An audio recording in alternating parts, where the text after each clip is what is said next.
Pemirsa, memasuki berita pertama, harga cabai di pasaran saat ini tembus di angka Rp100.000 per kilogramnya.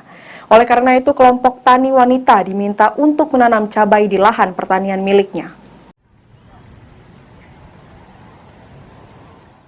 Dinas Pertanian Kota Prabu Mulih menghimbau seluruh kelompok wanita tani yang tersebar di kelurahan untuk segera menanam cabai.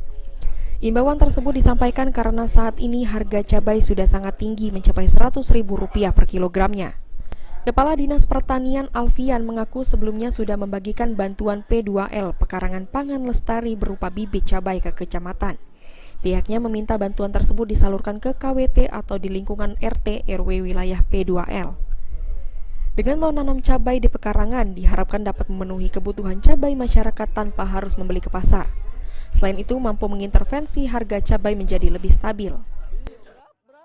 Kami himbau untuk dapat menggiatkan menanam bibit cabai, dan bibit cabai itu bisa dibagikan ke KWT dan di lingkungan RT RW yang bisa dibagi di sekitar P2L.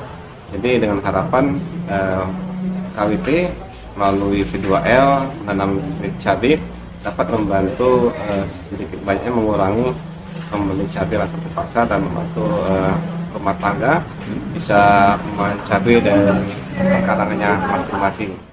Dari informasi yang dihimpun, sebanyak 7.000 bibit cabai dibagikan kepada 176 kelompok wanita tani yang tersebar di 6 kecamatan. Beni Firdaus, PAL TV.